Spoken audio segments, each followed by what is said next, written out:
Desiree told her, well, it's a ghost in here. And the sister's like, what do you mean it's a ghost? Desiree said, well, I've been telling y'all it's a ghost in here, but no one wants to believe me. So both she went ahead and crossed the stick. The minute she took that first footstep across like where the wooden stick was, she disappeared into like thin air and was transported to a completely different realm. When she came, and when I first got into the bed and like laid down, I just felt like a really weird presence. Like, I don't know how to explain it. It was just like a weird vibe, but I just brushed it off and I went to bed because I was just so tired. I didn't care, to be honest. Please, I don't have any time for any gossip now. Eh? Yes. Look at you. Do something with it. It's just money coming to me easily. Money coming in and needing me. Money coming in repeatedly. Money coming, it's just money coming. It's just money coming to me frequently. Money coming in to be with me. Money coming in secretly. Money coming, it's just money coming. It's just money coming to me always. Money coming in all day. Money coming in all pay. Money coming, it's just money coming. It's just money coming to me frequently. Money coming in to be with me. Money coming in secretly. Hey y'all, welcome back to All Things Jenny. I'm Jenny and welcome back to another episode of Spooky Stories. So I have a bunch of spooky stories for you guys, but I also have a short story of my own while I was at my friend's house because we're pretty sure her house was haunted. And here's what. this is a story about a girl that was taken by jinns and lived to tell about it. Fatima grew up in a small little village located in Morocco. One afternoon, she was sweeping the front of her house just like she typically did. There were kids right across from her that were throwing rocks into a river, but she wasn't really paying them any mind. While the kids were sitting there just kind of throwing rocks into the river, this man just appears out of nowhere holding a wooden stick. He goes up to the kids and very firmly says, "Stop throwing rocks into the river. My family and I live there and you are hitting us." Then he goes and takes the wooden stick and plops it really firmly on the ground and says, "Anyone who crosses this stick or throws any rocks past this stick will regret it." The kids were terrified and of course did as he said. The man then turned around and disappeared. Fatima walked over to them and asked what happened, and the kids told her the story of the man, but Fatima did not believe them. She was like, "What are you talking about? I did not see any man." But the kids kept telling her, "Yeah, he told us we can't cross the stick or else." Fatima really thought that they were playing a prank on her, so she didn't really believe them, being that they were younger than her. She went ahead and crossed the stick. The minute she took that first footstep across like where the wooden stick was, she disappeared into like thin air and was transported to a completely different realm. When she came to, she was in a world full of houses that were built of salt. Like it was like a salt city, standing right in front of a very angry family. They were all jinns. She cried and pleaded for them to send her back, but they told her absolutely not, that her punishment was that she was going to have to stay in that world for the rest of her life. Meanwhile, the kids on the other side and the rest of her family are looking for her frantically, but no one knows where she went, and no one is believing the kid's story of her just vanishing into thin air. As Fatima is now sitting with this Jinn family, they hand her a plate full of fish guts and bones and tell her to eat it. She very hesitantly goes to grab the plate, but before she does, she says out loud, "Bismillah, in the name of Allah." The minute she said that, she was quickly transported back to the normal world. She was right back in the same spot when she crossed over the stick, with her hand kind of reaching out, grabbing the plate. Her hand to this day stayed in that position, like her hand was completely, permanently just stuck in that shape. Have you ever had a Jinn experience, or do you know of anyone who has ever had a Jinn experience? If you have, feel free to comment down below. So imagine you making your daughter's bottle and you sit it down on the countertop and it goes from one side to the next by itself. What's up, cousins? So yes, I am back with the story time. Let's not waste no time and let's get into it. For the story, we're going to call her Desiree. So Desiree is pregnant at the time. Her boyfriend is out house hunting, looking for them a nice house because he just got a good job, making some good money. So they came across this 4-bedroom, 2-bath house, and they was actually remodeling the house. It was construction going on right then and there. So they knew, okay, once all this get done, this house gonna be fire. So as they see the construction people working on the house, they end up making a stop and talking to them. And the construction workers end up giving them the owner's number. So they called the owners up. So the owner's like, "Hey, you give us a deposit, we'll save the house for you right now." So what they do next? Put the deposit down for that house. Let's not forget Desiree is pregnant. Now, fast forward, she's giving birth. Now, the same day that she gives birth is the same day that the house owners call her boyfriend and tells him, hey, the house is ready, y'all can move in. So you know what her boyfriend did? Packed their ass up and moved them right on in that house while she was in the hospital. Desiree said she should have knew something was off with how cheap the rent was.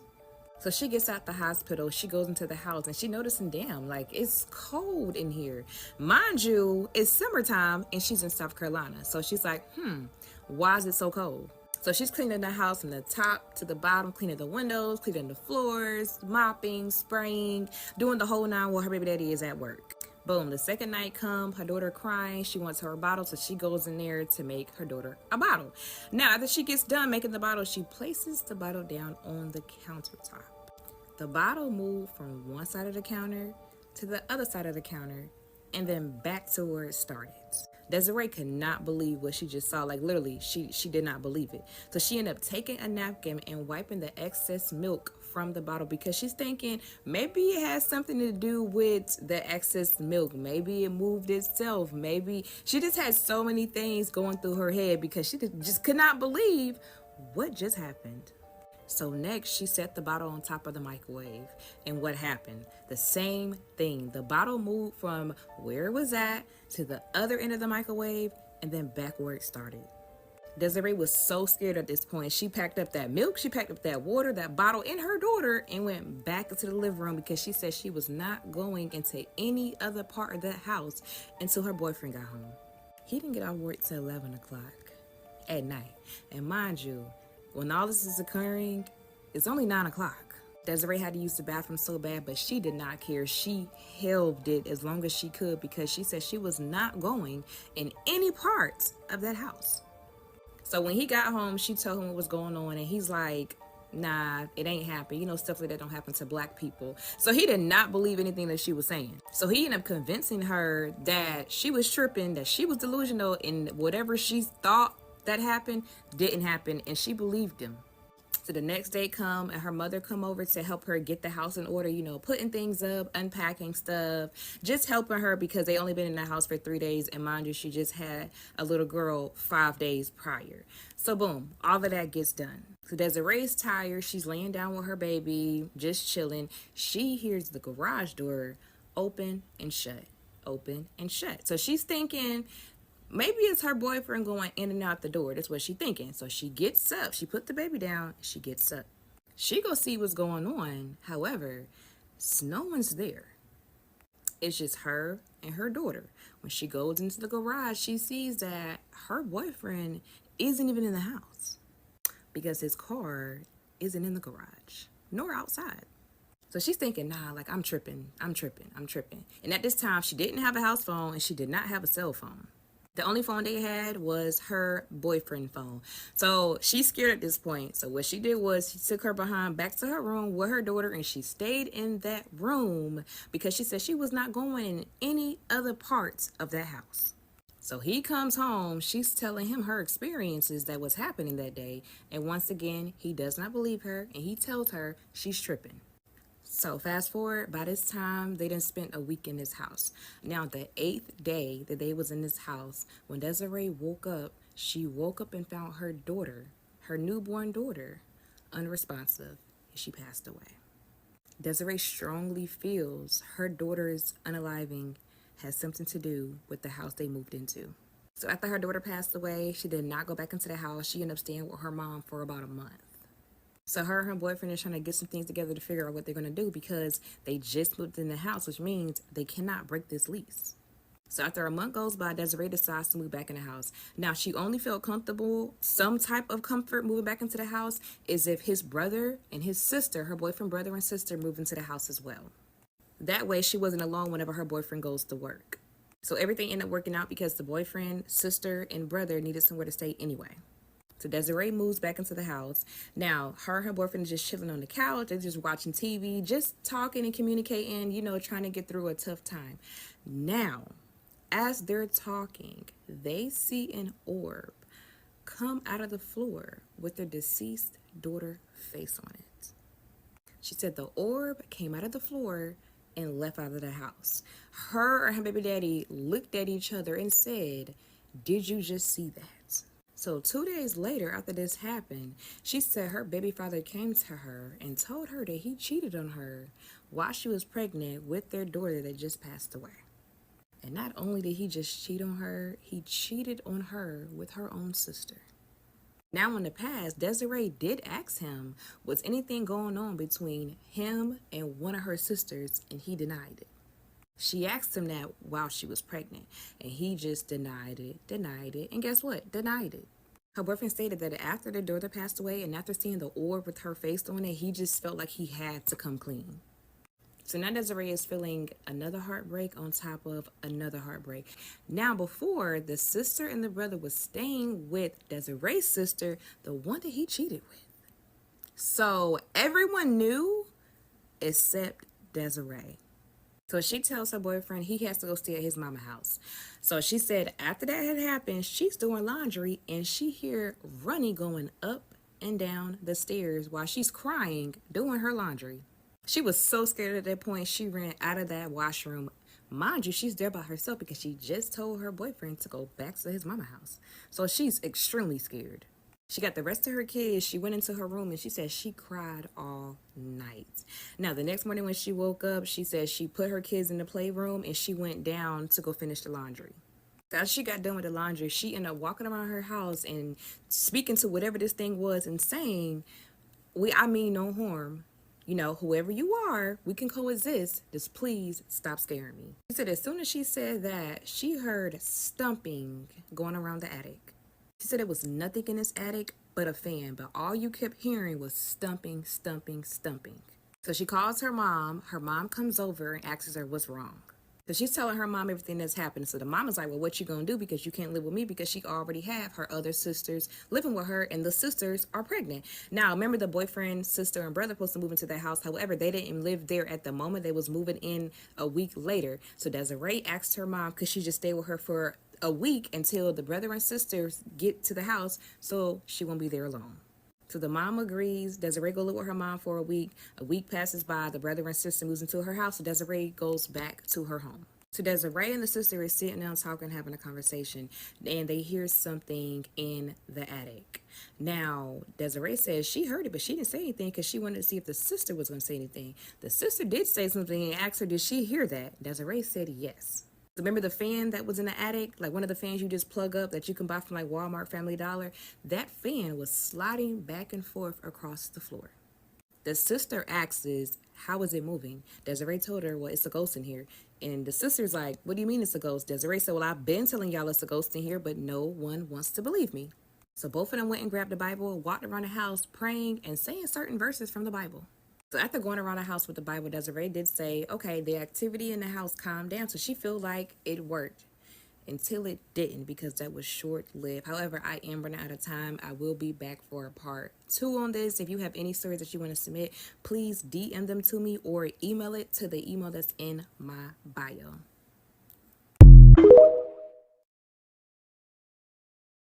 What's up, cousins? So I'm back for part 2 of Desiree's story. Okay, so after they got them reading the Bible verses and praying, and she did say the activity in the house did calm down, so she felt like, okay, maybe this worked.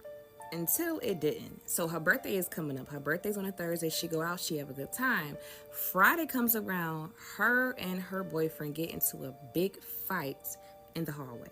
He beats Desiree in the face to where she has 2 black eyes, a concussion, and he almost dislocated her jaw.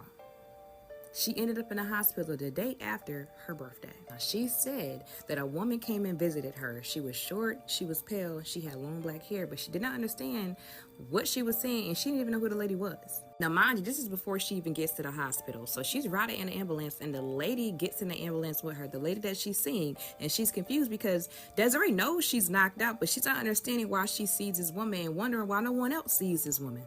So after she gained consciousness and comes back to herself, she tells her mom what she saw. Her mom said that that was her mother, which would have been Desiree's grandmother, who's deceased.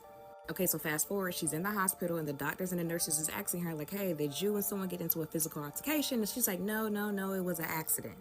So after she didn't healed up enough, she leaves the hospital and she go back home. Now she's go back home and she's looking at herself in a bathroom mirror. She see 2 black eyes. Her nose is all red and bruised up. And she said as she's looking into the mirror, she see the bathroom shower curtain behind her swaying back and forth. So she pulls the shower curtain back and of course, no one's there. She's not surprised. Desiree is aggravated and agitated at this point because she has a concussion, the way she looks, she can't go to sleep, and she's dealing with this ghost. So she asks the ghost, why do you keep bothering me?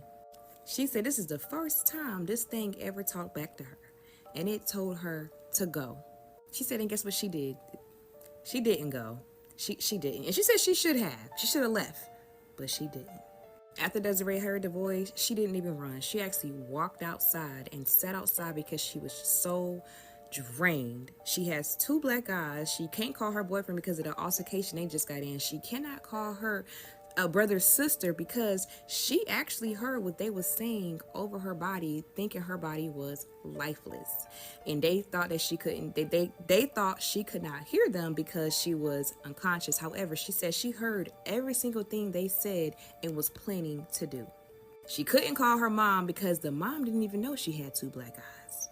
So even after all of this going on, she still decided to stay in the house where paranormal things still occurred and got worse and worse, and even started messing with the sister and brother. Now, if you guys have any stories that you want to submit, make sure that you guys DM them to me, or you can submit it to the email that's in my bio, okay? This is my experience living in a then nothing. Like when I was looking around, I was looking out the window, checking to see if there's any marks on the window. There was literally nothing, and I was just like so freaked out because I was like, what the hell? More of like, oh my god, like a bird has just died and hit my window. And then it started again. I started to get nightmares again. I couldn't go to sleep at night. I kept hearing things again. I kept smelling things again. It just started all over again. And then I had another similar experience where I woke up in the night, felt Alright, if you don't like real life ghost stories, then you're going to want to skip this video, but if you do, then stick around. When I was a kid, my father started dabbling with the occult. He joined a group of Rosicrucians, which is a witchcraft cult. And he would bring some items to the apartment where we lived in after work, and he would go into the bedroom, lock himself in. If we were in there, he'd, have us leave. And he would perform some sort of ritual or God knows what. We weren't allowed in. He didn't tell us what he was doing, but it was something to do with the witchcraft. Strange things started happening in the apartment, but eventually my mother left him, and we had to move in with family. And of course, we were very poor, so we all shared a bedroom. My mother and my sister slept in one bed. I slept in a smaller bed next to them. One night, I remember waking up at about 3 in the morning. I had been waking up at about 3 in the morning every night for a while, but on this particular night, I woke up and I was just laying there awake, and I had turned and I was facing my mother and sister's bed, when suddenly I see this blue light come out of my mother.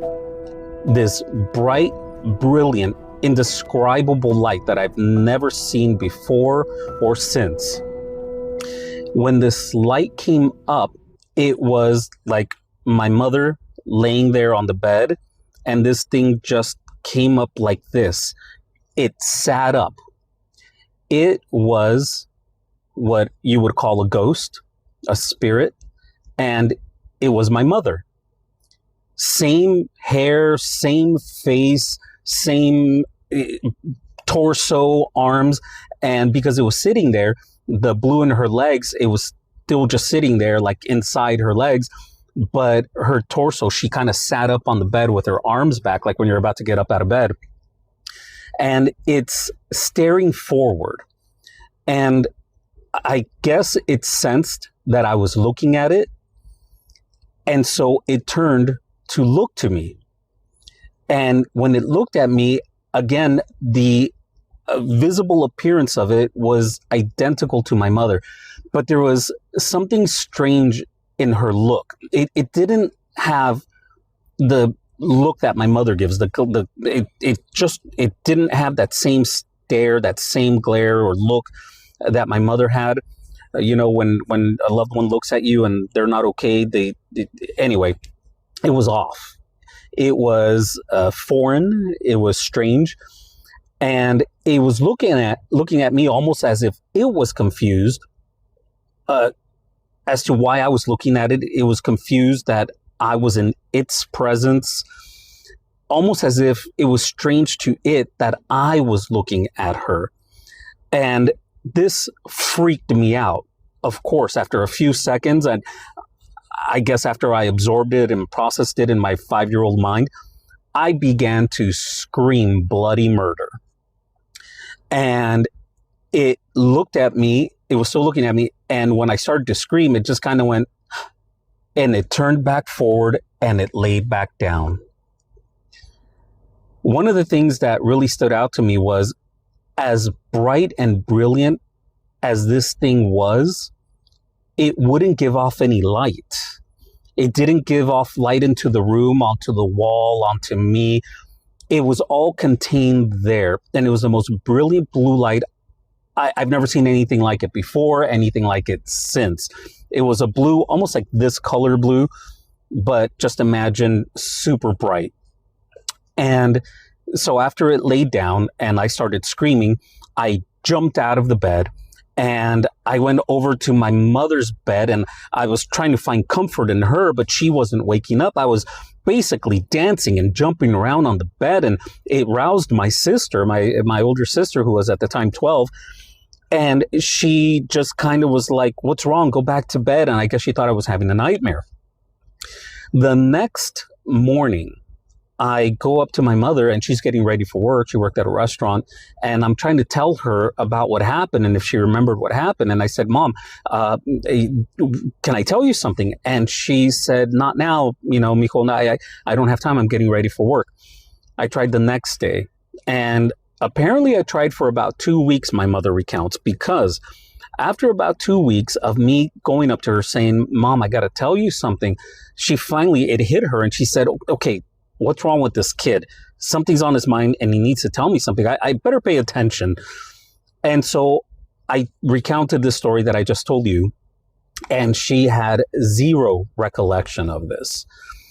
And that was strange. And she asked me to tell it to her more than once. Over the next, few weeks, she was just shocked. She told family about it. And the story didn't change because it's a memory. It's not a story. So even years later, we remember this. This is one of the things that stood out. These things, when you're dabbling with things like witchcraft, these kinds of things will follow you around for years. This is one of many experiences. So if you're interested in hearing more about this, let me know, drop a comment, let me know what you think about what I just told you about, and tell me if that would freak you out.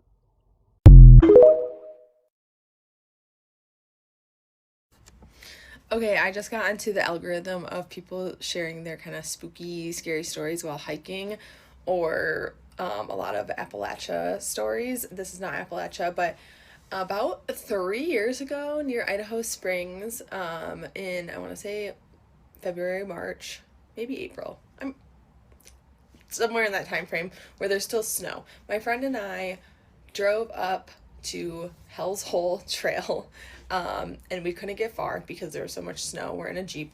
We park on the side. We're going to snowshoe up and snowshoe as much of the trail as we could.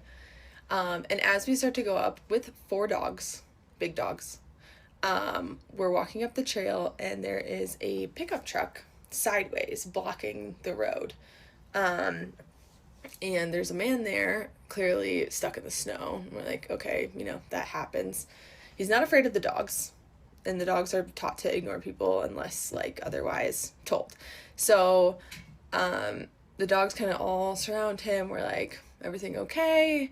And he is wearing what looked to be fishing waders around him, and then a bright yellow shirt. Pickup truck plates, I want to say, were, I'm gonna forget, but the plates did not match the place he told us he was from.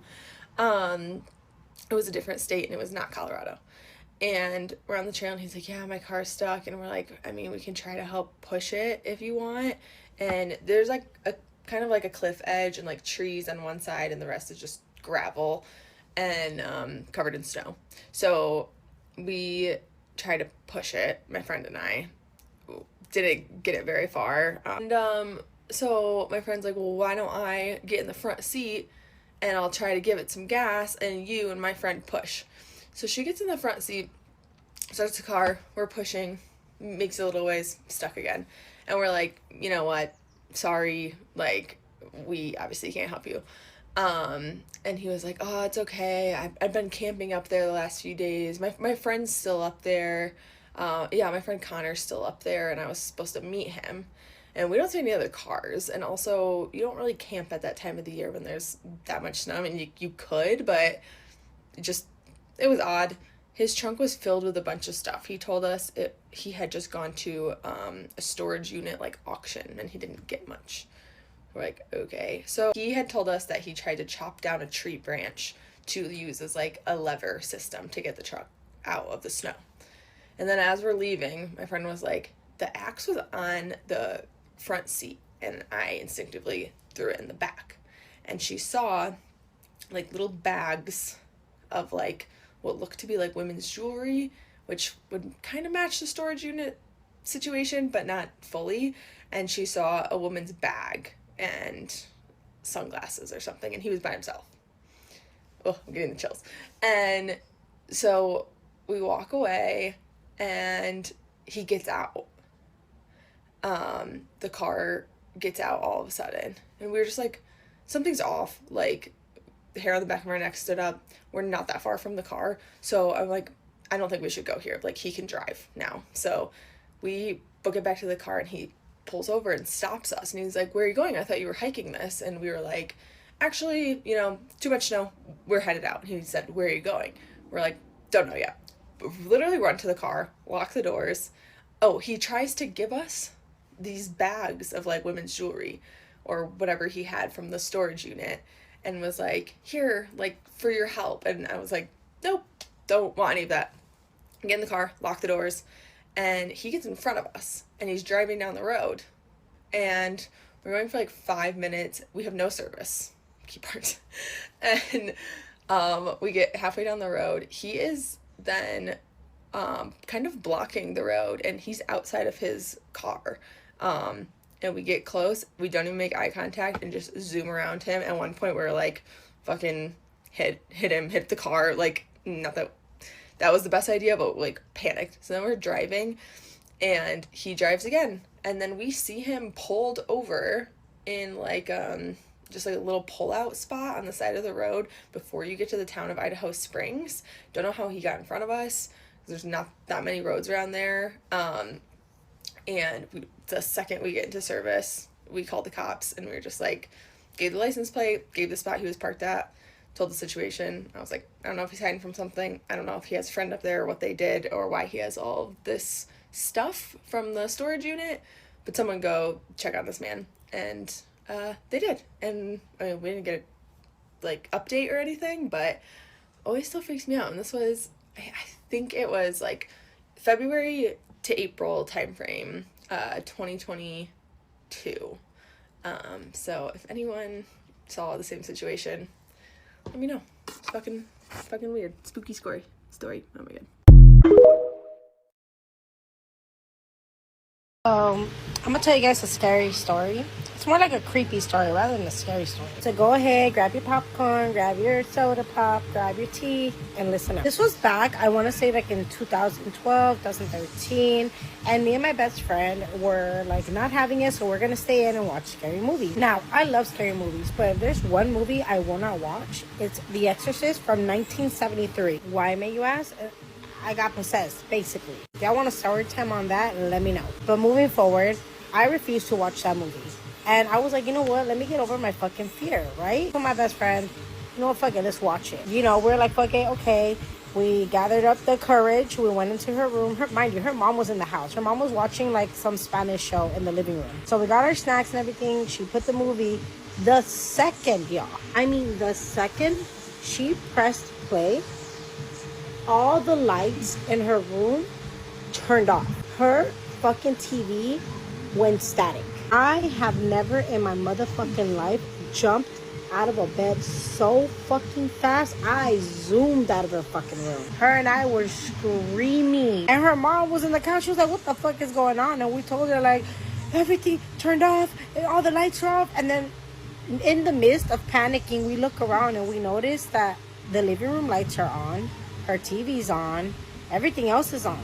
And we were like, did your power not go out? And the mom was like, no. And we were even more freaked out because we were like, well, our fucking power just turned out because we wanted to watch a scary movie. And we told her, you know, it was fucking Exorcist, the one that was banned for 10 years for being that scary. We wanted to watch it and everything turned off. She was like laughing at us and she's like, it's not that serious, whatever. We did not watch that movie after that, and I have never attempted to watch it again.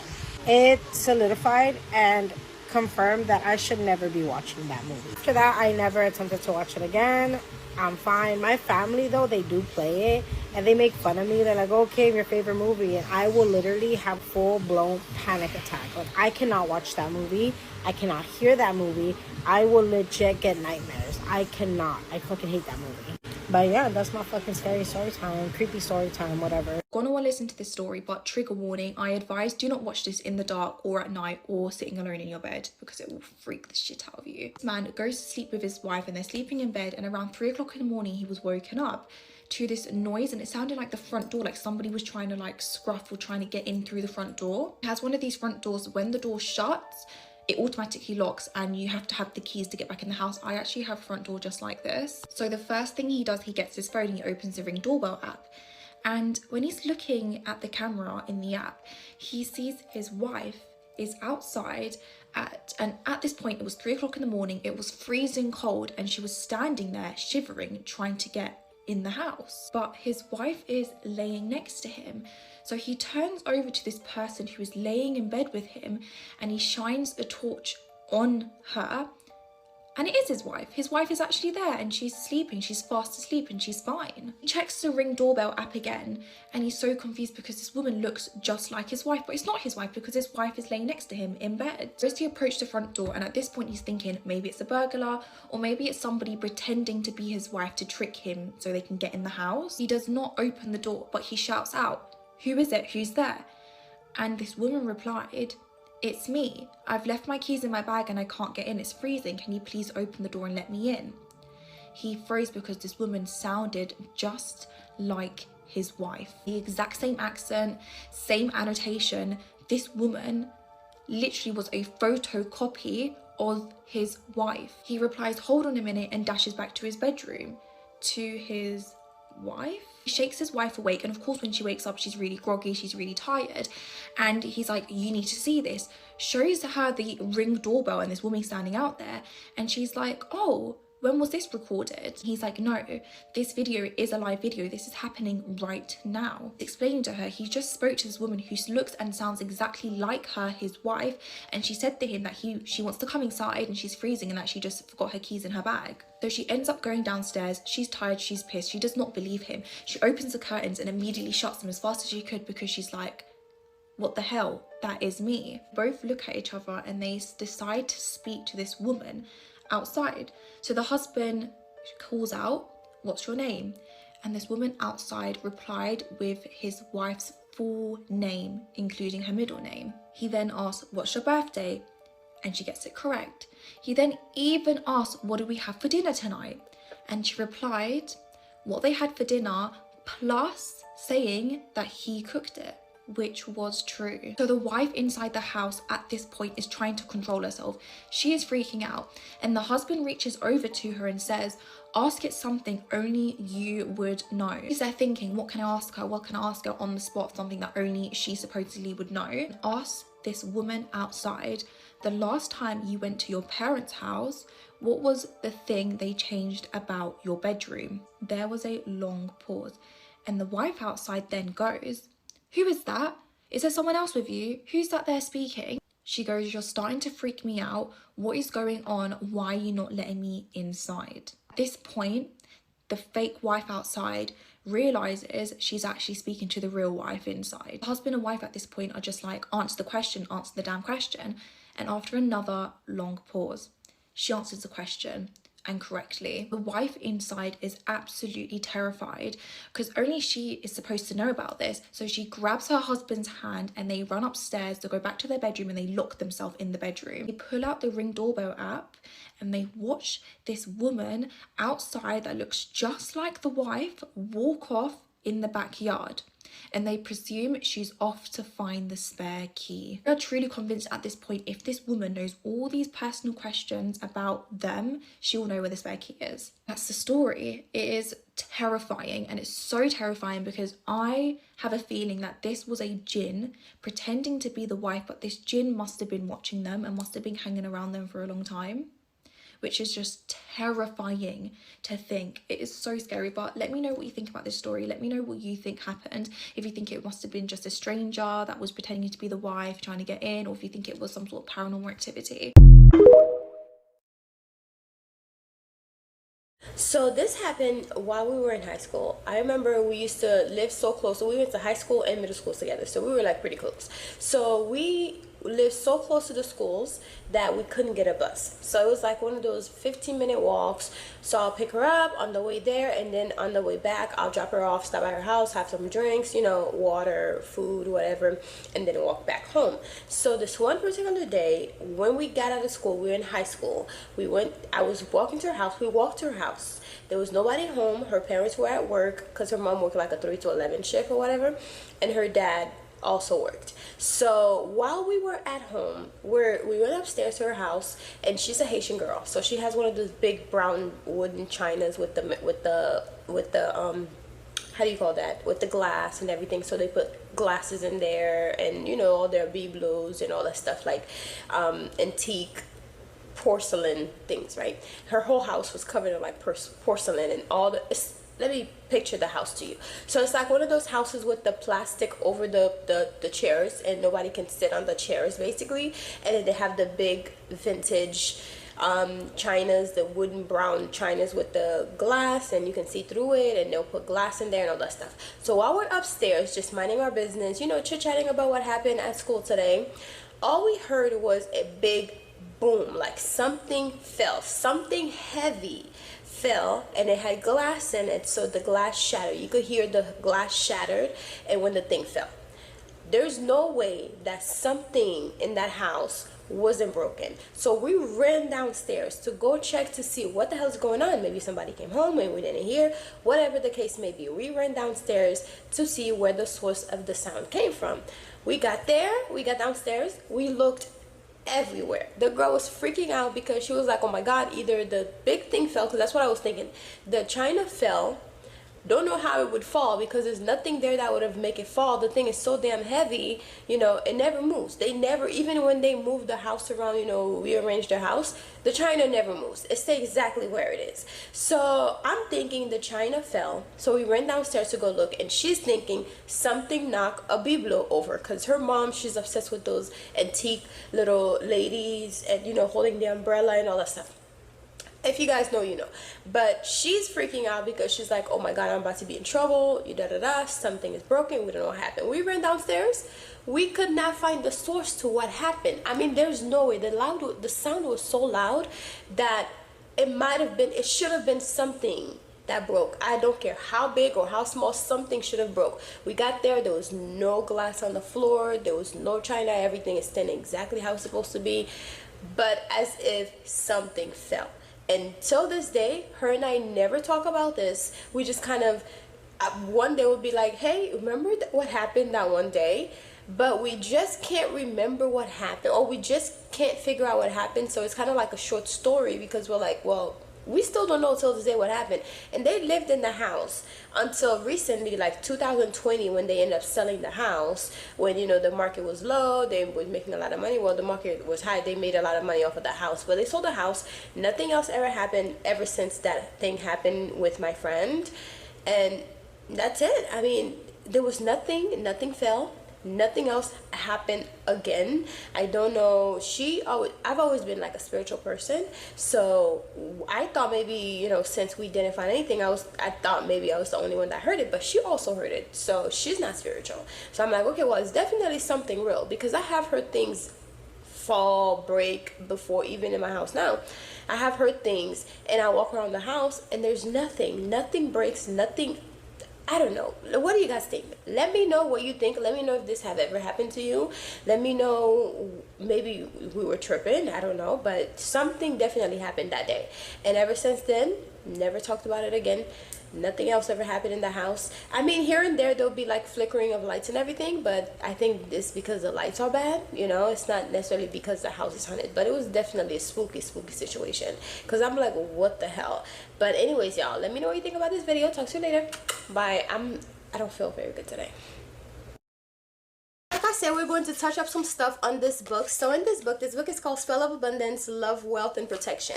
So in this book, on the first page, actually, I have a glamour affirmation that you will basically say, you stand in front of the mirror and you stare at yourself and you admire yourself, and you will say to yourself how beautiful you are. You'll basically seal this your beauty, like your glam, after you've done your makeup, or even stand in front of the mirror naked with nothing on, so you can really reaffirm yourself of your beauty, of your confidence, and all that. This book is mainly for like self-confidence and self-elevation, you know, calling the goddess in you, calling the divinity in you, you know, calling the beauty in you. And also work with the moon, because the moon represents the woman, the mother, womb, water, all of this. So yeah, I have all the steps in here of all the spells that you need to do. It even has one to get rid of unwanted guests. It's pretty funny. To get rid of unwanted guests. And this book right here, right? So I'm gonna run down real quick of all the materials that you're going to need. You will need a brand new broom. It has to be brand new. And you'll need a piece of parchment paper, a black pen, a black trash bag, because we're going to get rid of this sucker, right? And of course your intentions. And also I have spells on here that you can say. I have daily affirmations. And also I have spells on here that you can do every single day to work with the energy of the planets of the day, and also the archangels that work with the day. So anyways, there's so many spells. There's a 7-day manifestation spell with archangels. And let's see. A 30-day money spell with bay leaves and the Fihu sign, which is a money sign. It's like an F with the extra part. Anyways, the symbol's there, and I even show you like what you need to do, what the sigil look like, all that.